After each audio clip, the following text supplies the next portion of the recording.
Om Swastiastu. Baik, kami dari kelompok 1 akan menjelaskan mengenai konsep pemrograman. Pertama-tama, izinkan saya memperkenalkan anggota kelompok kami. Yang pertama, ada Igede Yudhistira Putra Perbawa dengan NIM 171-102-1025. Yang kedua ada Nikadet Diah Kusumayanti dengan NIM 181-102-1007. Yang ketiga, ada saya sendiri, Ika Makanam Jenuraga, dengan NIM 181-102-1010. Selanjutnya, ada Fauzatul Imamah dengan NIM 181-102-1015. Lalu, ada Onirianti Pasaribu dengan NIM 181-102-1016.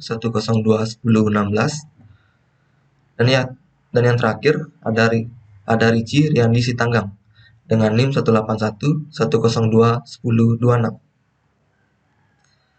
Baik, sebelum kami lanjut ke materi, pertama-tama saya akan menjelaskan mengenai peta konsep dari materi kami. Di sini kami akan menjelaskan mengenai konsep pemrograman. Jadi, konsep pemrograman tersebut akan dibagi menjadi 3 subbab. Yang pertama, yaitu konsep dasar antara program dan pemrograman. Yang kedua, jenis pemrograman ditinjau dari prinsip kerja. Dan yang terakhir, jenis pemrograman menurut ruang lingkup penggunaannya. Untuk materi yang pertama, saya akan berikan kesempatan kepada rekan saya. Baik, di sini saya akan menjelaskan mengenai konsep dasar antara program dan pemrograman. Yang pertama ada pengertian sistem operasi. Sistem operasi merupakan program yang paling utama yang melakukan software aplikasi yang digunakan oleh user dengan hardware.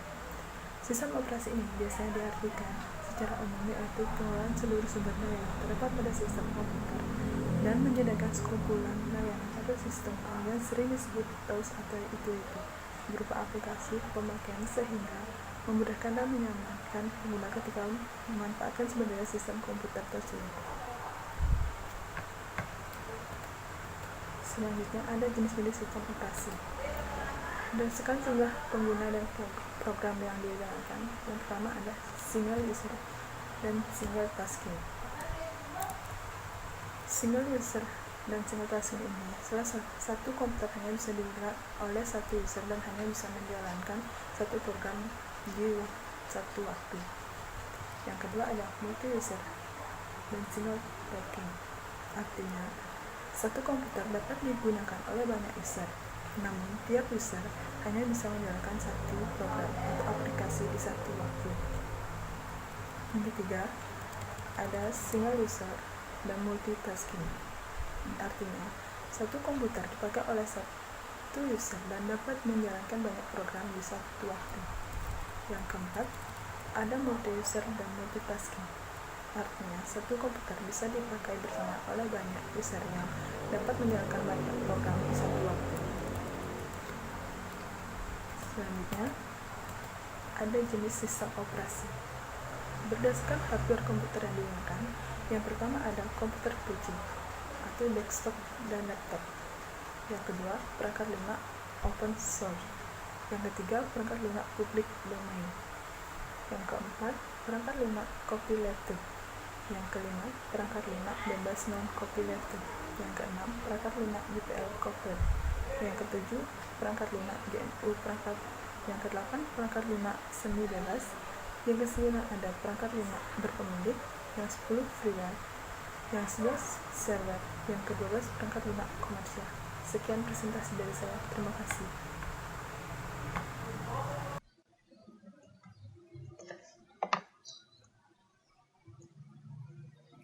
Pengertian program aplikasi. Program aplikasi pada komputer merupakan perangkat lunak siap pakai yang nantinya akan digunakan untuk membuat pelaksanaan pekerjaan penggunaannya. Jenis-jenis aplikasi. Yang pertama, word processing. Word processing adalah aplikasi yang digunakan untuk pengolahan kata. Kedua, desktop publishing. Desktop publishing adalah aplikasi yang digunakan untuk mengatur tata letak cetakan yang ada pada suatu naskah.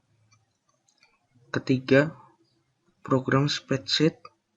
Program spreadsheet digunakan untuk mengatur data dalam kolom. Keempat, database manajemen sistem. Database manajemen sistem adalah aplikasi yang digunakan untuk menyimpan data dalam skala file yang besar. Kelima, grafik. Grafik adalah aplikasi yang digunakan untuk membuat media atau gambar pada komputer. 6. Program akuntansi. Program akuntansi adalah program yang digunakan untuk membuat data berbasis angka. 7. Program statistik.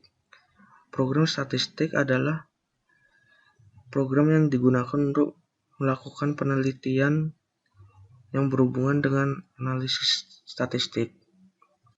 Kedelapan, communication. Program communication digunakan untuk berkomunikasi antara komputer. 9. Multimedia. Program multimedia digunakan untuk menyambungkan antar komputer dengan perangkat-perangkat media seperti webcam atau kamera. Game. Program game biasanya digunakan untuk bermain. 11. Antivirus. Program antivirus digunakan untuk mengamankan komputer Anda dari segala virus-virus yang terdapat pada internet.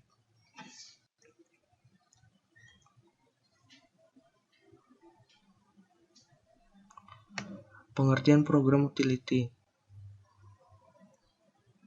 Program utilitas merupakan perangkat lunak komputer yang didesain untuk membantu proses analisis, konfigurasi, optimasi, dan membantu pengelolaan sebuah komputer ataupun sistem.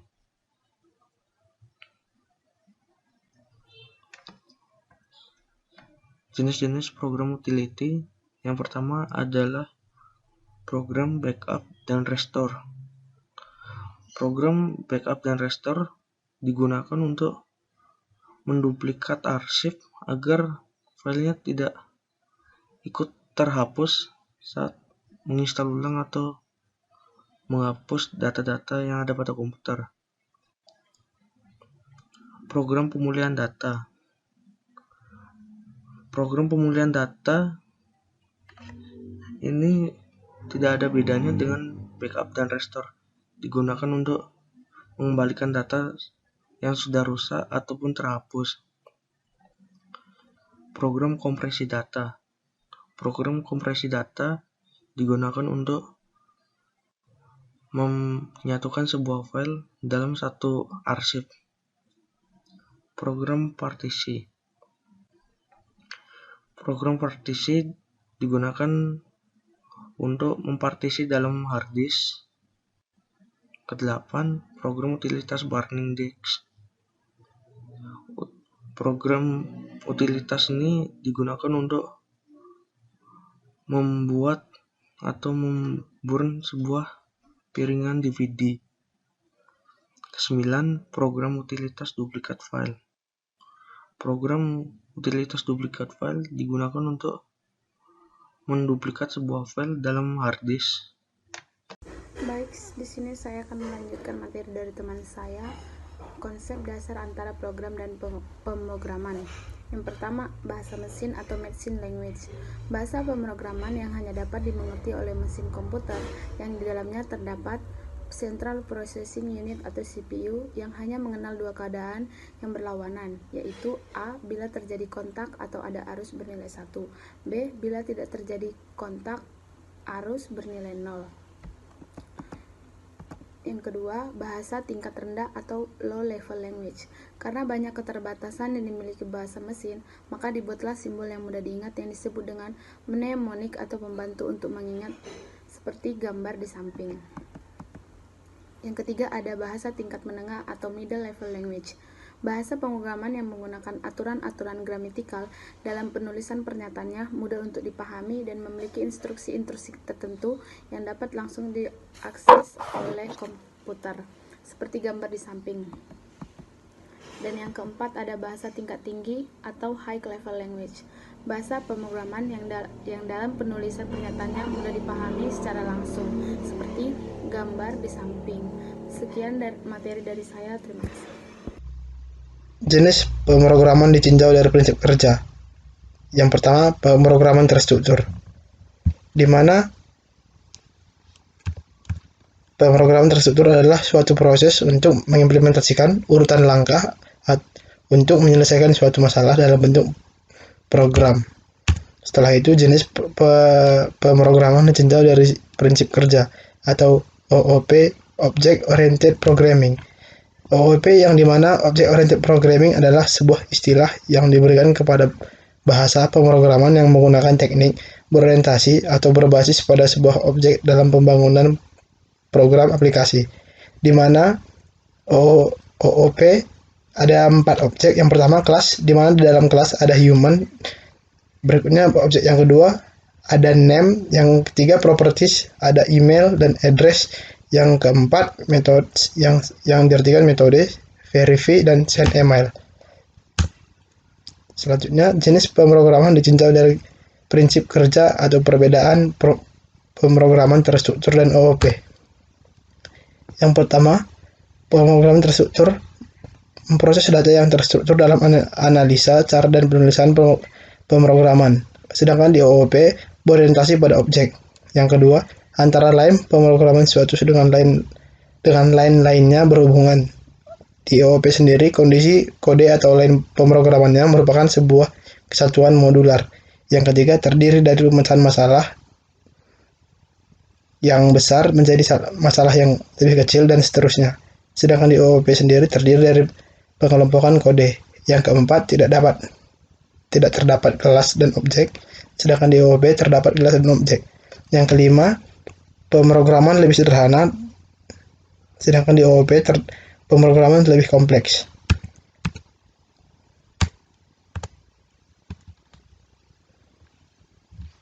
Baik, sekian dari saya. Om Swastiastu. Baik, selanjutnya saya di sini akan menjelaskan tentang jenis pemrograman ditinjau dari prinsip kerja, bahasa pemrograman, dan kompiler software pemrograman. Compiler atau kompilator adalah sebuah program komputer yang berguna untuk menerjemahkan program komputer yang tertulis dalam bahasa pemrograman tertentu menjadi program yang ditulis dalam bahasa pemrograman lain. Dan selanjutnya di sini saya akan menjelaskan tentang jenis pemrograman menurut ruang lingkup penggunaan pemrograman desktop. Pemrograman visual berbasis desktop merupakan suatu pemrograman yang dilakukan dengan memanipulasi elemen-elemen visual yang dilakukan pada sebuah komputer yang pengoperasiannya tidak tergantung pada PC lain dalam pemrograman atau web. Dan selanjutnya, jenis pemrograman menurut ruang lingkup penggunaan pemrograman web. Pemrograman web ini merupakan proses menulis kode atau membangun sebuah situs web yang berasal dari bahasa pemrograman, di mana bahasa pemrograman yang dipakai dapat digolongkan sebagai bahasa pemrograman tingkat lain. Sekian, terima kasih pemaparan dari saya. Baik, untuk materi selanjutnya yaitu ada jenis pemrograman menurut ruang lingkup penggunaannya. Jadi untuk yang pertama itu pemrograman web. Jadi di sini pemrograman web merupakan proses menulis kode atau membangun sebuah situs web yang berasal dari bahasa pemrograman, di mana bahasa pemrograman yang dipakai dapat digolongkan sebagai bahasa pemrograman tingkat tinggi. Di sini sebuah program yang dibangun dari pemrograman web mampu memberikan informasi dari halaman browser dengan akses koneksi melalui internet.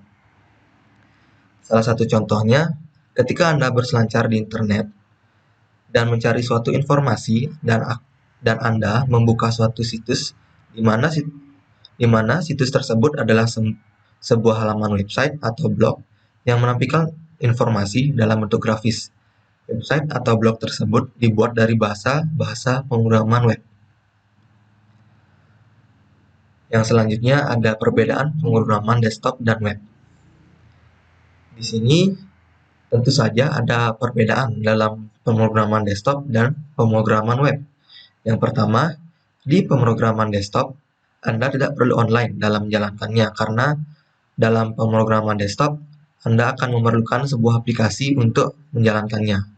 Sedangkan di pemrograman web, Anda tidak perlu menginstal program karena di pemrograman web, Anda cukup browsing di internet untuk membuat sebuah pemrograman tersebut.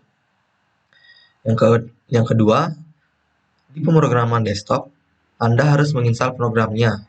Jadi, program tersebut akan memakan space hard disk, laptop, atau PC Anda.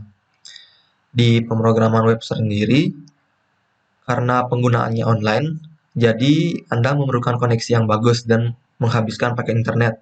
Jadi Anda tidak perlu harus menginstal program tersebut di PC atau laptop Anda. Perbedaan yang ketiga, di pemrograman desktop, Anda akan menggunakan bahasa pemrograman seperti .NET, Java, dan Delphi. Sedangkan di pemrograman web, Anda menggunakan bahasa pemrograman PHP, ASP.NET, dan HTML. Yang selanjutnya, ada bahasa programan dan compiler software pemrograman. Jadi pada pemrograman desktop, bahasa program yang Anda akan gunakan yaitu yang pertama adalah .NET. .NET merupakan bahasa pemrograman yang memiliki ruang lingkup besar dan kompleks. .NET sendiri dikembangkan oleh Microsoft sebagai sistem untuk mengembangkan aplikasi perangkat lunak. .NET atau .NET Framework dirancang Microsoft dengan terkait pengembangan bahasa, terutama bahasa C dan Visual Basic, untuk mengatasi berbagai masalah yang dialami para pengembang perangkat lunak Windows dan user. Selanjutnya, yang kedua ada Java. Java adalah bahasa pemrograman yang dapat dijalankan di berbagai komputer, termasuk telepon genggam. Java sendiri dikembangkan oleh Sun Microsystem dan diterbitkan pada tahun 1995.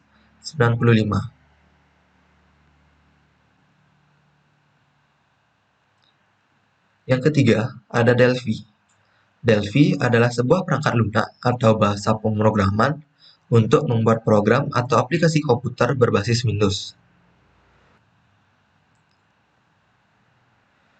Yang selanjutnya ada bahasa pemrograman yang digunakan pada pemrograman web. Yang pertama, ada PHP.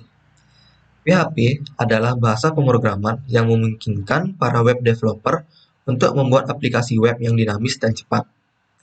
PHP sendiri merupakan singkatan dari PHP, Hypertext Preprocessor. Yang kedua, ada ASP.NET. ASP.NET merupakan sebuah sarana baru untuk membangun halaman-halaman website yang interaktif yang memungkinkan pengguna dapat berinteraksi dengan cara yang sangat mudah dan menakjubkan. ASP.NET merupakan salah satu teknologi yang bekerja dengan sistem client-server model di mana dua atau lebih komputer bekerja sama, mengambil informasi dan mengirim informasi.